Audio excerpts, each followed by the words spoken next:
Hello and welcome to the Greater Springfield Business Connect podcast, or as we're calling it, the GSBC. This podcast is proudly brought to you by the Greater Springfield Chamber of Commerce and in partnership with Purple Bunny Marketing. I'm your host, Taylor-Farrington, and the owner of Purple Bunny Marketing. And today I am joined by Sarah. Hello.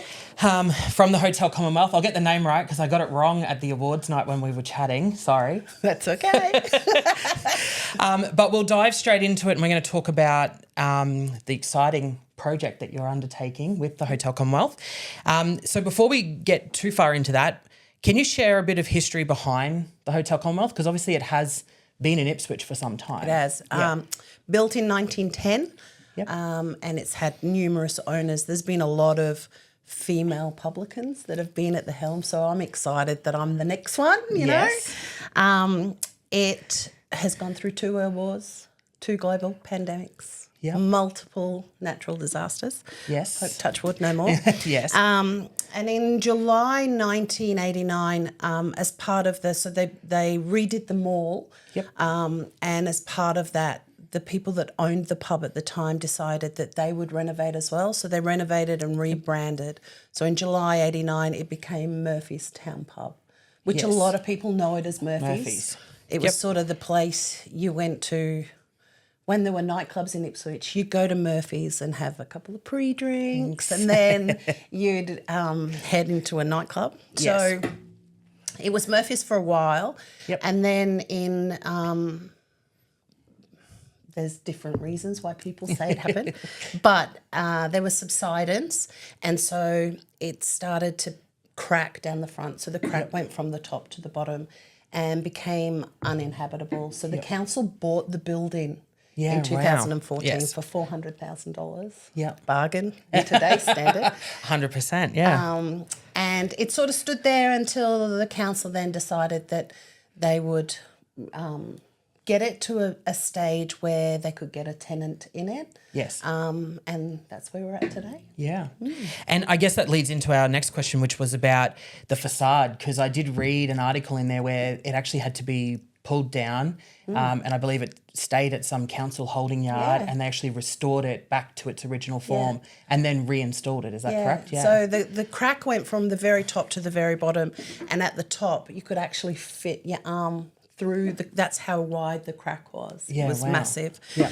So they took it down brick by brick and they stored it all off site. So in that original part at the front, floorboards were taken, everything was taken out, and then they underpinned the foundation to make it safe again. Yep. And then they built it back up. So I think there's 20,000 in that front original part. There's 20,000 original bricks and 22,000 new bricks that formed that new part. Yeah, wow. So they've done a good job.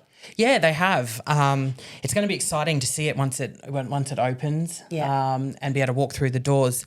And I guess whilst they've tried to maintain and keep that historic charm to the exterior, what can our or your guests expect when they walk through those doors? What can we kind of anticipate to see? So there's the original part of the hotel, and then that we've extended on, or council have extended onto it. So there's a beer garden out the back, and there's a gaming room which has access off the car park.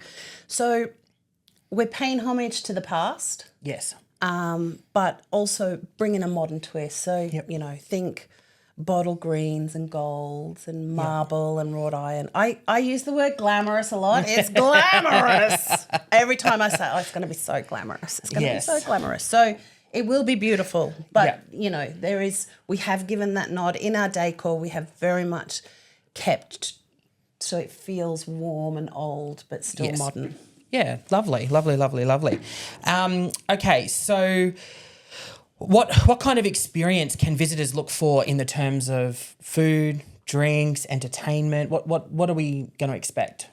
It's a pub, so we'll have pub classics. You have to have a palmy on the menu, no matter what. Everyone wants a palmy. Everyone wants a palmy. But we're also going to have more restaurant-style food. So we're taking inspiration from those gastro pubs in Melbourne. Okay. Where, you know, you can, they call it a palmer there, but you can have a palmy, but you can also have something, you know, a little bit elevated. And we're taking again, paying homage to the past, taking old school recipes and giving them a modern twist.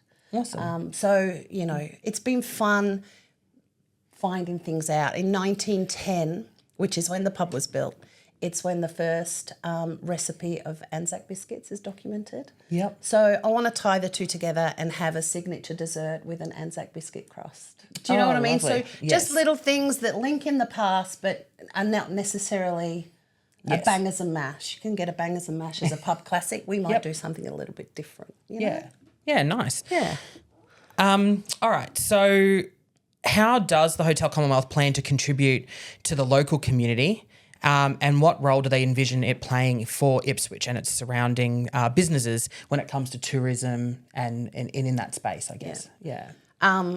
I am all part of community. I love being part of a community. I work for, Hotel Commonwealth is owned by Oz Hotels. Yep. That we have the Exchange Hotel in Kilcoy, we have the Orion Hotel here in Springfield. So all of the venues are very much cemented in the local community. Yes. And be that from a business perspective or the community in general, I love to connect with people. That's my personality. So I like to, when you go to networking things and it's like, hello, how can I help you? That is not me at all. I just like to connect on a personal level and then connect people that I know can do business together or have something that each of them could make use of, Yes. And so that's the sort of feel. The bar inside is a beautiful long bar and has stools all the way along it. Yep. So there'll be traditional pub-style tables, but if you walk into the pub and you're on your own just for a quick drink, you can sit at the bar and have a chat to the barmaid. That's a terrible thing for me to say, the bar attendant. Can you tell how old I am by saying barmaid?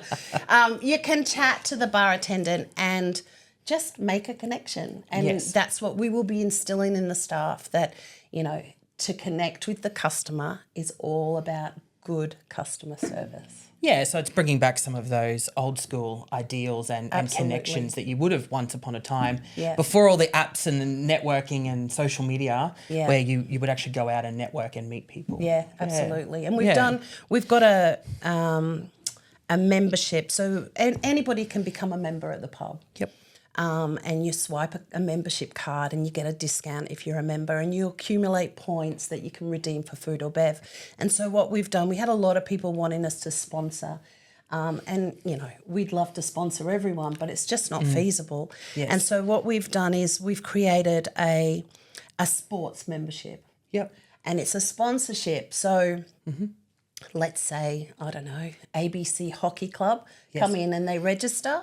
And then any of their members can choose to keep the points for themselves, or they can allocate the points to the hockey club. Yeah. And then they can redeem those for food or bev for, trophy nights or team get-togethers and things like that. Yes. So we're creating a community within our membership that not-for-profits, community organisations, sports clubs can, no matter how big or small they are, they can actually earn dollars, Yeah, I think that's a great way of supporting the local clubs. And like you said, I mean, sponsorship comes into every business. I know we ourselves have the same thing, and you just can't help everybody. You'd love to, but you just can't. Yeah, that's right. That's right. Yeah. All right. So what exciting, events or things can we expect once the Commonwealth opens that you might have in the pipeline that you may be able to give away now or give us some insight into? So we'll have... I hate the word VIP because everybody who comes through the door will be a VIP at Hotel Commonwealth. Yeah. But we will have an opening night that will be by invitation only, and that will be to say thank you to the builders and the suppliers and things like that. So we'll have that. That will be our first thing. We sold foundation memberships. So I talked about memberships before. We actually released 100 foundation memberships where it was at the beginning of the year. They were $20 and they paid their money and went on our database and have supported us from the very beginning. Yes. We'll be releasing another 100 of those about 3 weeks out from opening. So watch this space. Definitely. I think I'll be trying to get one, and I know a couple of people who asked me how they could get one. I think the first 100 sold out in 36 hours. It was just like they went gangbusters. Yeah. So we will have a party for them. Yep. Like for the 200 foundation memberships, there will be an opening party night for them. Yes. And then we've got Melbourne Cup Day. So it feels like it's going to be like, oh, here it is, because it'll be just after we open. So we're going to do a canapé style Melbourne Cup menu where it will be canapés of what features on our menu. So on that day, they can have a little taste sample of everything that we are going to be about. Yep. And then obviously the Chamber Christmas party. Yes. So the Chamber are hiring some buses, and the traditional Christmas party event, they'll bus everybody out to Ipswich. Yes. We'll have some bevies, be all dressed up in our Christmas fair, and then they'll bus you back. So that will be a great night. And obviously we're rolling into Christmas, so it's a busy time, and then New Year. Yep. And then we will start after New Year doing our feature event. So we've done Bubbles for Boobs down at Orion every October for about 7 years. Mm-hmm. We are going to bring Bubbles for Boobs to Hotel Commonwealth. Yeah, lovely. And we'll probably do that in March because we can't do it in October. No, correct. There'll be a lot going on. Yes, there will be. And I guess that leads into my final question that I had for you today, which was, do you actually have an official date set yet for your opening, and can you announce it? Or can you give us a bit of a rough timeline as to when the doors may open for the general public? In the period that we've had, we've had 7 handover dates. So I'm really reluctant I know you've hit some hurdles there. We have, to the point that in December last year, we had an 18th of March opening date. Yep. So I booked a holiday to Vietnam for October of this year. I'm there from the 10th to the 21st, and that's about when we're going to open. Yes. So I think end of October. If you think the last week of October, we should soft open in that week. But I'm not going to give a specific date yet. No, and rightfully so, obviously. Yeah. But everyone can obviously stay tuned to the socials. Absolutely. And once that announcement's ready to be made, it'll be there. Yeah. So definitely. It's exciting. It'll be fabulous. It'll be glamorous. It will. I'm excited. I know a lot of people in Ipswich are excited. Yeah. A lot of people I engage with and business owners and stuff are really, really pumped for it to open. Yeah. So congrats. And hopefully, fingers crossed, there's no more hiccups with the opening. Let's go with that. Touch wood. Well, thank you for coming in, having a chat to us on the GSBC. Thank you for having me. It's been great. It's always a bubbly chat with you. That's one word for it. Yes, you definitely don't get lost in a crowd when we catch up at Chamber. So thank you for tuning in to the GSBC podcast. Make sure that you like and subscribe to keep up to date with all the local updates to Springfield and beyond businesses.